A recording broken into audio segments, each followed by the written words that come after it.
안녕하세요. 생활인의 시계 김생활입니다. 오랜만에 한국 브랜드 특집을 편성했습니다. 1편은 해리엇이라는 회사, 2편은 마르벤이라는 회사의 시계들을 소개를 해드렸습니다. 오늘은 여러분들께 조금 생소할 수 있는 제임스 홀튼이라는 신생회사를 소개해드리려고 합니다. 그동안 제가 소개해드린 한국 시계회사의 제품들은 해외 시장에서 정면으로 대결할 수 있는 시계들이라기보다는 국내 시장에서 수입품을 대체하는 정도의 경쟁력을 가진 시계들이었습니다. 한국에서 정가대로 다니엘 웰링턴을 사실 거면 해리엇도 한번 검토를 해보세요라고 말할 수는 있고, 한국에서 정가대로 해밀턴의 재즈마스터 오픈하트 모델을 사실 거면은 마르벤도 한번 검토해보세요라고 말할 수는 있겠지만은, 만약에 리뷰어가 그 두 브랜드들한테 그 이상의 칭찬을 이야기한다면 과장이 되는 거죠. 냉정하게 말해서 한국의 시계 브랜드들 중에서 나름대로 국제 경쟁력을 증명한 브랜드는 티셀 정도밖에 없습니다. 전체 라인업이 다 오마주다, 실제로는 퀄리티가 별로다 말들이 많긴 하지만은 한국 브랜드 중에서 구글에서 영어로 검색해서 제대로 결과가 나오는 브랜드는 티셀밖에 없습니다. 회사 측 주장으로는 해외에서 성공했고 인정받았다고 해도 영어 검색으로 나오지 않으면 다 국내용 언론 플레이인 거죠. 시계의 품질을 올리려고 하기보다 되게 허황된 언론 플레이로 국내 소비자들을 현혹하려고 하는 게 한국 시계 산업의 현주소고, 좋은 시계를 만들 저변은 없는데 마케팅 전략이 진화한 결과가 이상한 허황된 마케팅으로 나타나는 것 같습니다. 오늘 소개할 제임스 홀튼이라는 회사의 시계는 티셀처럼 가격 경쟁력에서만큼은 세계 수준에 근접한 브랜드입니다. 스펙과 가격을 들었을 때 그 정도면 혹할 수 있겠다라는 생각이 드는 몇 안 되는 한국 브랜드입니다. 20만원이 안 되는 가격의 오토매틱 시계에서 이 시계처럼 사파이어 크리스탈과 세라믹 베젤을 제공하는 경우는 해외에서도 그리 흔하지가 않으니까요. 시계 초보자들이 쉽게 다가갈 수 있는 가격에다가 딱히 정교한 건 아니지만 그래도 튼튼하기로 정평이 나 있는 미오타 821호 무브먼트를 쓰고, 제한적이긴 하지만은 커스터마이징도 할 수 있고 다양한 시계줄에 대한 선택권도 제공을 합니다. 나름대로 해외 마이크로 브랜드들의 성공 사례에서 많이 공부를 한 것 같다는 느낌을 받았습니다. 물론 이따 시계를 자세히 살펴보겠지만 아쉬운 점도 좀 있습니다. 그래도 모처럼 딱히 애국심이 없어도 살 수 있는 한국 브랜드 시계가 나온 것 같습니다.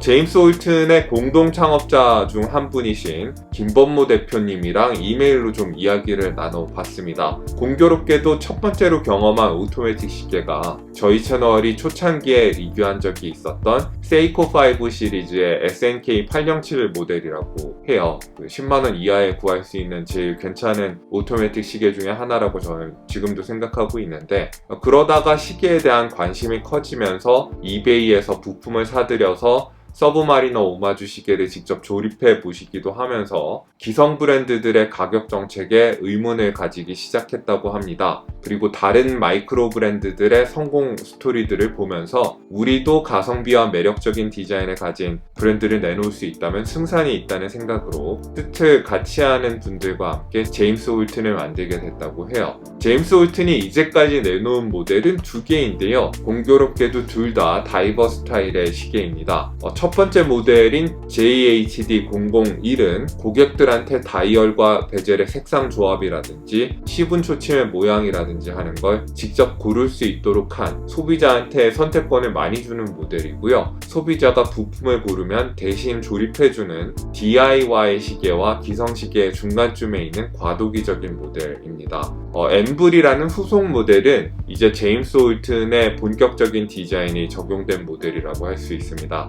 첫 번째 모델처럼 소비자들한테 많은 선택권을 주지는 않지만은 나름대로 다른 브랜드들의 없는 디자인 요소를 가미해서 제임스 홀튼이라는 브랜드의 정체성을 찾으려고 한 노력이 돋보이는 모델입니다. 제임스 홀튼사에서 저희 채널에 이 JHD001과 엠블 2점을 보내왔는데요. 다 케이스는 똑같은 걸 쓰는 걸로 보입니다. 그리고 케이스는 부정할 수 없는 서브마리너 풍입니다. 게다가 사이즈까지 서브마리너의 전형적인 사이즈를 갖고 있는 케이스입니다. 지름은 40mm이고요. 러그 투 러그는 47.7mm가 나옵니다. 제 7인치 굵기의 손목에 올려보면 느낌이 어느 정도 예상이 가능하실 것 같아요. 100m 방수 케이스의 두께는 12.5mm로 보기보다 두껍지 않습니다. 무게는 이 시계처럼 캔버스 줄을 부착했을 때를 기준으로 85.4g입니다. 생긴 것만 봤을 때는 300m 정도도 문제 없을 것 같이 생겼는데 100m 방수밖에 되지 않는다는 게 다소 아쉽기는 하지만은 요새 오리스에서 나오는 65 같은 빈티지 복각 다이버 시계 같은 것도 100m 방수 성능을 가지고 있잖아요. 방수 성능이 일관되기만 하다면 100m 방수 성능이 큰 문제라고 생각하지는 않습니다.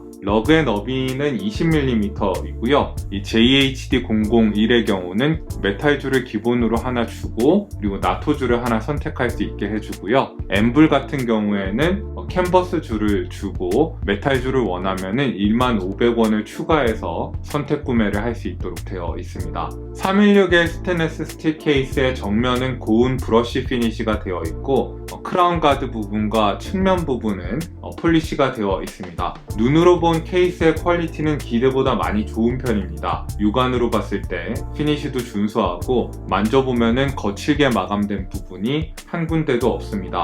한국 브랜드다 보니까 이런데 한국 사람들이 민감하다는 걸 알고 상당히 신경을 쓴 느낌입니다. 베젤은 다 유광 세라믹 인서트가 들어갔습니다. 이 가격에 세라믹 인서트를 써준다면 고마운 일이죠. 베젤의 모습 역시 서브마리너로부터의 깊은 영향이 느껴집니다. JHD001 같은 경우에는 폰트나 눈금의 형태까지 거의 그대로 갖고 왔다면은 후속 모델인 엠블 같은 경우에는 0분에서 15분까지 뿐만 아니라 60분까지 세부 눈금을 다 그려 넣어서 살짝 변주가 가해졌습니다. 세 모델 다 세라믹 인서트는 광택도 좋고 색상도 멋지게 잘 나왔고 눈금이나 인덱스가 새겨진 상태도 기대보다 아주 우수합니다. 여기까지는 가격대에서 기대할 수 있는 수준을 훨씬 상회한다고 말할 수 있을 것 같습니다.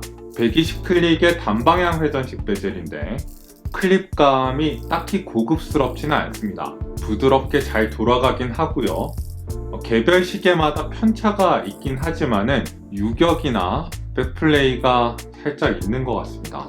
부드럽게 돌아가긴 하는데 유격이나 백플레이가 살짝 있고 베젤 액션은 안타깝지만 딱 가격 다운 정도의 베젤 액션입니다. 그래도 베젤 엣지를 보시면은 날카롭거나 너무 밋밋하거나 하지 않고 딱 잡기 좋게 나와서 그립감이 좋다는 건 인정하고 싶습니다. 이 시계의 유리로는 평면에 사파이어 크리스탈이 들어갔습니다. 무반사 처리를 따로 하지는 않은 걸로 보입니다만은 다이얼이 제법 깨끗하게 보입니다. 일단 사파이어 크리스탈을 넣어줬다는 것 자체가 이 가격대에서는 고마운 일이죠. JHD001 모델 같은 경우에는 소비자에게 선택권을 많이 준다는 것, 그리고 베젤 색상과 다이얼 색상을 다르게 가져갈 수 있다는 점이 매력인 것 같습니다. 검은 베젤에 녹색 다이얼 조합을 저한테 보내줬는데 아주 잘 어울리는 조합인 것 같고요. 진한 녹색의 썬버스트 다이얼에 블랑팡을 연상시키는 형태의 인덱스를 부착을 했습니다. 날짜창은 테두리가 둘러진 채로 3시 방향에 있고요. 두 줄로 나눠진 회사의 이름이라던가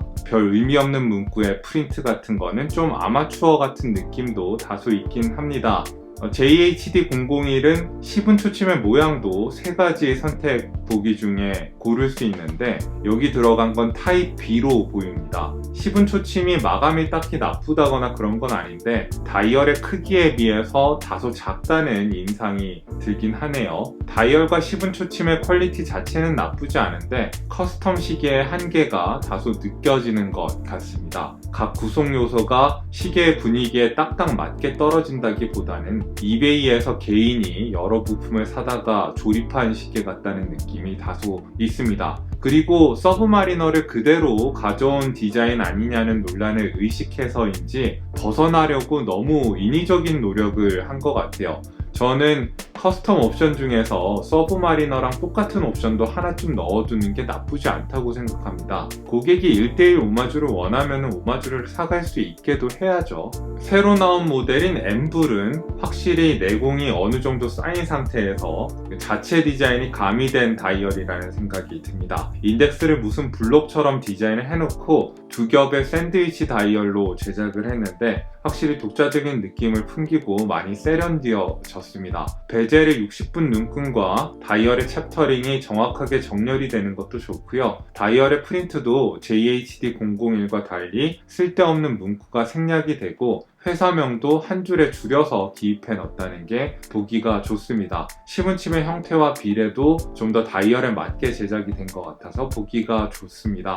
확실히 엠블에서부터는 좀 프로가 만든 시계 느낌을 풍깁니다.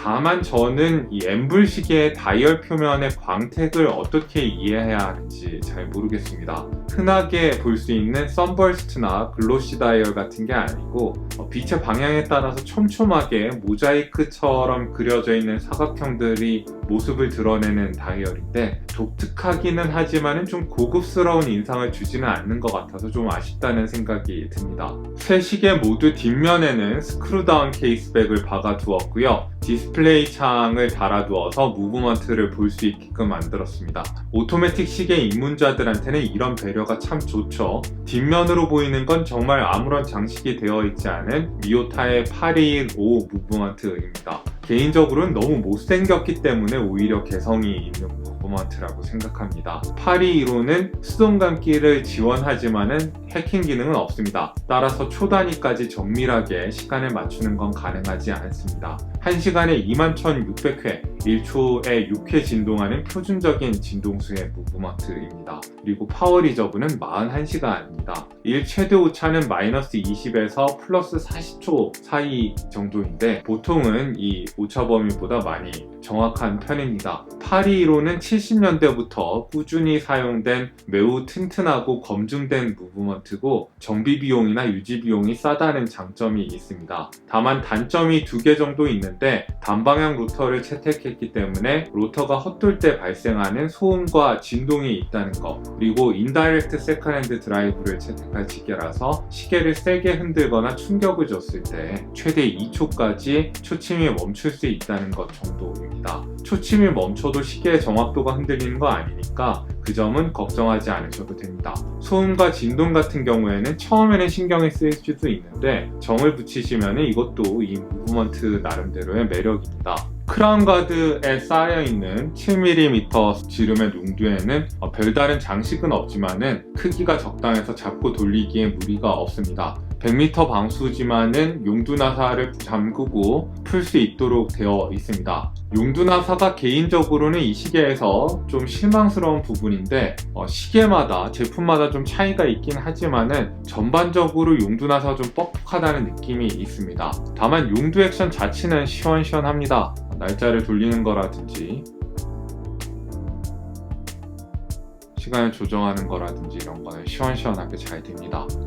오로지 용두나사를 넣고 빼는 이 과정이 좀 뻑뻑하다, 이게 좀 아쉬운 점입니다. 야광의 경우는 딱히 이 시계의 장점이라고 볼 수는 없습니다. 특히 JHD001의 경우는 좀 많이 시원찮은 편이고요. 엠블로 넘어오면서 그나마 좀 개선이 됐습니다. 야광이 밝아졌을 뿐만 아니라 인덱스와 10분 초침의 야광 색상을 달리한 것도 뜻밖의 좋은 점이었습니다. 제임스 홀튼은 구입 단계에서부터 여러 가지 시계줄을 선택할 수 있는 기회를 주고 추가 시계줄도 비교적 저렴한 가격에 구할 수 있도록 배려를 했습니다. 따로 구매하면은 3,960원인 나일론 나토줄의 경우는 색상이 매력적으로 잘 나온 편이고 소재나 마감 자체는 그냥 평균적인 수준입니다. 따로 사면은 17,550원이라는 가격이 책정이 되어 있는 캔버스 스트랩의 경우는 바느질도 준수하고 시계 색상과도 잘 어울리는 경향이 있습니다. 다만 이 파란색 엠블의 경우에는 이렇게 깔맞춤을 하는 것보다는 회색 시계줄 같은 같은 걸로 변칙을 줬으면 더 세련된 느낌이 들지 않았을까 하는 생각이 듭니다. 따로 구매를 해야 되는 22,050원 가격이 책정된 스웨이드 회색 가죽줄은 파란색 엠브를 구매하시는 분들이 고려해 보시는 게 좋을 것 같습니다. 색상도 예쁘고 촉감도 좋고 두께감도 적당합니다. 요 18,900원짜리 메탈줄은 가격은 여전히 저렴하긴 합니다만 아쉬움이 많이 남습니다. 일단 저렴하고 착용감이 편한 건 장점인데 이렇게 든든하게 생긴 서브마리너풍의 시계에 어울리는 제대로 된 오이스터 스타일의 메탈줄이 아니라는 게 아쉽습니다. 케이스에 이 러그 틈새로 딱 맞게 들어가는 엔드피스가 없고 적어도 제 생각에는 이 메탈줄보다는 많이 두껍고 단단하게 생긴 브러쉬 피니시 위주의 오이스터 메탈줄이 시급히 나와야 한다고 생각합니다. 메탈줄을 좋아하시는 분들이 많기도 하고 이렇게 준수하게 만든 케이스에 제대로 된 메탈줄이 없다는 게 슬픈 일인 것 같아서요. 총평입니다. 20만원도 안 되는 가격에 오토매틱 시계의 매력을 제대로 느껴볼 수 있는 한국 브랜드의 시계가 나왔다는 사실에 일단 엄청난 기쁨을 표하고 싶습니다. 아직은 만듦새의 일관성은 좀 떨어지는 편입니다. 가령 세라믹 베젤이나 케이스 같은 경우는 아주 가격에 비해서 잘 나온 데 반해서 다이얼의 조화 같은 거는 아직 좀 삐걱거리는 것 같고 용두나사는 좀 더 미흡한 편입니다. 정말 튼튼하게 생긴 외관에 비해서 방수 성능이 100m밖에 안 된다는 것과 엔드피스가 정확하게 맞는 오이스터 메탈줄이 없다는 것도 다소 아쉽습니다. 그래도 이 가격에 사파이어 크리스탈과 세라믹 베젤이 들어간 다이버 스타일 시계를 준다는 게 어딘가 싶습니다. 제가 만약에 제임스 홀튼의 시계 중에 하나를 고른다면은 여기 있는 녹색 엠블 시계를 고르거나 JHD001을 골라서 커스터마이징을 제 맘대로 해볼 것 같아요.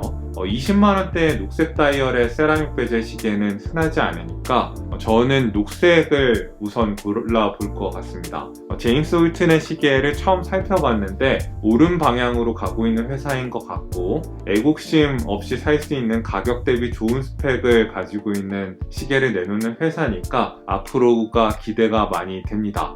오늘도 여러분들께 유용한 정보가 됐기를 바라고요. 오늘 리뷰가 유용하셨다면 구독과 좋아요, 알림 설정을 부탁드리겠습니다. 여기는 생활인의 시계였습니다. 안녕히 계십시오.